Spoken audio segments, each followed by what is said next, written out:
안녕하세요. 경매사령관 박영춘입니다. 갑자기 경매사령관이 이렇게 부동산 특약 쓰는 것을 강의하고 그러네? 라고 이제 그렇게 생각할 수 있지만 이것은 특별 이벤트예요. 제가 중개업도 좀 많이 해봤고, 그 다음에 이제 이런 특약 쓰는 거에 대해서 중개사들을 상대로 해서 강의도 좀 오랫동안 했습니다.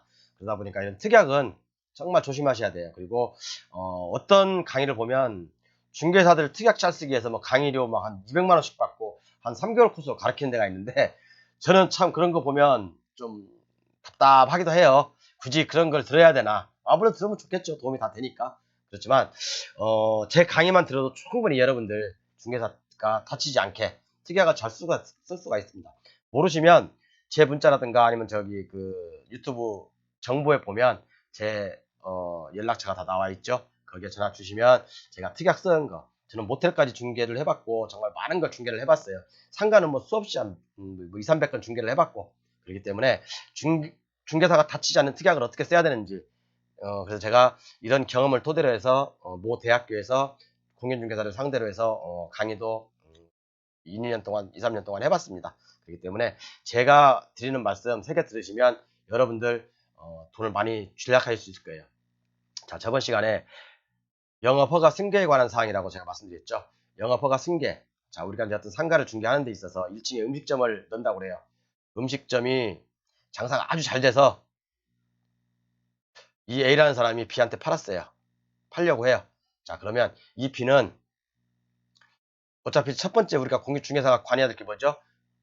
권리 양수도 계약을 체결하고, 두 번째는 권리 양수도 계약이 끝나면 이제 임대인하고 새로 들어온 사람하고 임대차 계약을 체결해야 되겠죠? 이런 과정을 거쳐서 중개가 완성되는 거죠. 그럼 이제 중개가 완성되면 이제 중개수수료를 받고, 물론 중개수수료는 계약 체결 시에 중개수수료 청구권은 생겨요. 그렇지만 계약 체결 시에 계약 체결 때 수수료 받는 사람은 몇 명이나 되겠습니까? 단지 그냥 청구권만 생긴다는 게, 청구권만 중개수수료 청구권이 생기는 거지 그때 주라는 건 아니에요. 그죠? 그렇기 때문에 자, 보겠습니다. 다음 A가 장사가 잘 돼서 이제 B라는 사람한테 넘겼어요. 그러면 아까도 전 시간에도 말했지만 얘가 위반 건축물이라가 있다면, 또 설령 위반 건축물이 아니라 하더라도 어떠한 사항으로 인해서 다른 문제가 있었어요. 수도법, 정화조, 주차장 각종 여러 가지 문제가 있을 수가 있어요. 그러면 영업 승계 허가가, 신규로 영업 허가가 안 나는 경우가 있어요. 안 날 수가 있어요. 그러면 중개사가, 자, 여기 A 있고 B 있고, B가 이제 A한테 양도하죠. 그럼 중개사가 중간에 있지 않습니까? 자, 중개사는 책임을 지면 안 되잖아요. 그죠? 죄 없는 책임을 지면 안 되고, 그렇기 때문에 특약을 잘 써야 되는 거예요. 특약을 쓰실 때 전 시간에 설명드렸지만 필요한 것은 전 시간 참고하시고요. 이번에 한번 특약 내용으로 제가 읽어볼게요. 자, 볼게요. 양도인이 임의로 영업허가를 취소하여, 그죠? 양도인이 A라는 사람이 영업허가를 취소해버렸어요. 양수인이 영업허가를 득하지 못하거나 지연될 경우에 발생되는 손해에 대해서는 양도인이 책임지기로 하며, 양수인의 손해에 대해서 원만만의 손해배상을 주기로 한다. 이런 특약을 넣어주시는 게 좋아요. 그래야지 양도인이 이제 B라는 사람한테 가게를 넘길 거 아닙니까? 그래야지 A가 책임있게, 양도인이 책임있게 자기 의무를 다 해주는 거예요. 아니면 이런 특약도 괜찮아요. 양도인은 양수인이 진행하는 사업자 등록 및 영업 허가에 관한 승계 절차를 적극적으로 협조해 주기로 한다. 그죠? 안 그러면 본 계약을 무효로 한다. 왜? 새로 들어온 사람은 권리금을 주고 A가 영업하고 있는 걸 승계하는 사람이잖아요. 그죠? 그렇기 때문에 B한테 손해가 가면 안 되죠. B는 당연히 이걸 그대로 승계 받아와야 되는 권리가 있고, A는 이걸 승계시켜줘야 되는 의무가 있죠. 권리와 의무가 같이 있으니까 당연히 쌍방에서 협조를 해야 되고, A는 더 적극적으로 협조해야 되고, 만약에 A가 적극적으로 협조하기로 한다, 요것은 법적인 구속력은 없어요. 그렇기 때문에 제가 말씀드린 대로 승계 절차가 되지 않는 경우에는 본 계약을 무효로 한다.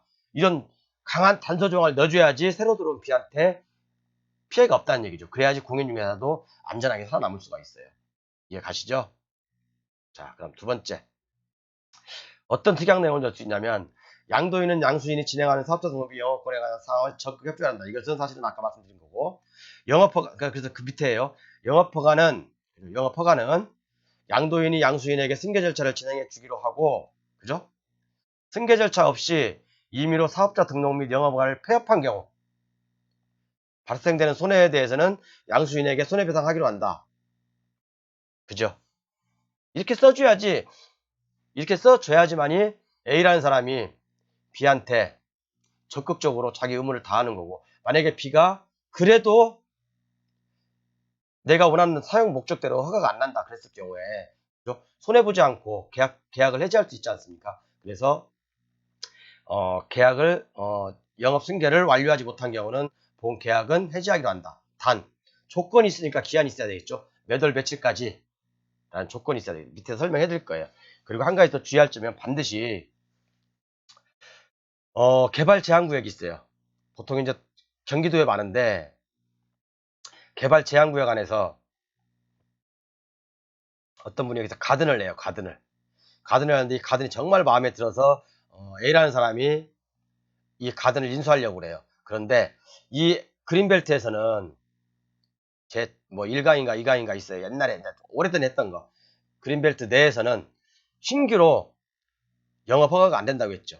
신규로 하려면 그린벨트에서 원주민이거나 5년 이상 거주했던 사람 외에는 신규로 영업하고 싶은데 안 되는 경우가 되게 많다고 했죠. 거의 허가가 신규로 안 된다고 보시면 돼요. 그린벨트 안에서는. 그러면 어떻게 해야 되겠어요? 신규 허가는 안 되니까 영업 승계로 가야 되겠죠. 자, 그러면 반드시 공인중개사가 이 내용도 그린벨트에서 가드를 하고 있는데 이것도 모르고 공인중개사가 중개를 해? 100% 중개사고입니다. 그러면 특약을 반드시 써줘야 돼요. 그죠? 반드시 어떻게 아까 말한 대로 그렇게 영업 허가가 진행되지 않는 경우에는 본 계약은 무효로 한다. 그죠? 그렇게 꼭 써주셔야 됩니다. 그리고 이제 상가 중개할 때 또 조금 주의할 게 오수처리 시설, 그다음에 정화조 용량, 원인자 분담금, 그죠? 이런 것들이 또 승계가 안 되면 좀 문제가 될 수가 있어요. 그죠? 그래서 이제 이런 것들은 뭐 돈이 원인자 부담금이 얼마냐, 뭐 정화조 용량이 얼마냐, 우리가 계산할 필요 없어요. 이런 걸 다 계산하는 학원도 있더라고요, 보니까요. 이런 걸 뭐 얼마입니다라고 계산하는 학원도 있어요. 참 그런 거, 아니 공인중개사가 할 일이 그렇게 없나? 아니 막 공무원들이 계산하는 그런 걸 왜 공인중개사가 계산하고 있어요? 그냥 시청에 물어보면 되잖아. 시청에 담당 시청에 전화해서 정화조 용량이라든가 오수처리 뭐 그런 거라든가 원인자 부담금이 얼마예요? 그렇게 물어보면 되잖아요. 그죠? 그걸 공인중개사가 계산하고 막 그래서 얼마입니다. 그러다가 틀리면 어떻게 할 건데요? 그 금액이 틀리면 어떻게 하냐? 공인중개사 물어주실 거예요? 그죠? 그렇기 때문에 이런 것은 이런 거 얼마니 강의하고 계산하고 그런 학원들 다니지 마세요. 정말 그런 학원 다닌다는 것은 정말 낭비예요, 낭비. 여러분도 계산도 못해요. 저도 어려워서. 저도 못해요. 저도 배웠어요. 식 보니까 되게 어렵더라고요. 할 필요도 없고 그냥 특이하게다가 뭐뭐 비용은 뭐뭐가 부담하기로 한다. 뭐 양수인이 부담하기로 한다. 임차인이 부담하기로 한다. 뭐 이런 식으로 우리는 써주기만 하면 돼요. 그죠? 뭐 주차장, 오수처리 시설, 정화조 용량, 원인자 분담금 이걸 언제 계산하고 그렇습니까? 진짜 뭐 학원에서 보면 계산하는 방법을 알려주더라고요. 그래서 제가 속으로 야 정말 대단하신 분들이구나. 정말 할 일이 아니 이렇게 강의 시간이 그렇게 머리 남나? 그냥 시청에 전화해보면 답 나오는데 우리가 그럼 전기요금, 수도요금 다 계산합니까? 그냥 한전에 전화하고 그죠? 통신요금 얼마 전화하고 그죠? 다 그렇게 전화해서 그 뭐 우리가 특약사항에 져서 이렇게 누가 부담하게 하고 뭐 그렇게 계산 끝내잖아요. 이런 것도 우리가 언제 그걸 계산하고 있습니까? 하지 마십시오. 그 다음에 간판이 있을 수가 있어요. 간판회 같은 경우는 특히 이제 유흥업소 같은 경우 막 그 큰 유흥업소들 있잖아요. 그런 거 유흥업소 같은 경우는 간판이 소유자가 따로 있을 수가 있어요. 그러니까 간판 소유자가 누군지 분명히 양도인한테 물어보고 뭐 건물주한테도 물어봐야 됩니다. 대부분 건물주가 소유자가 있는 경우도 있고요.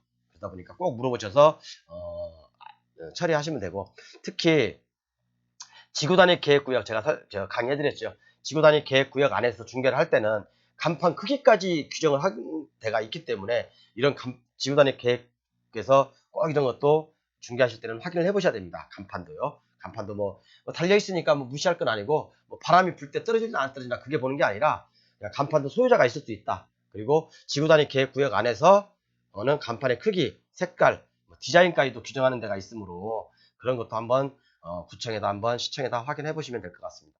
다음 시간에 할게요.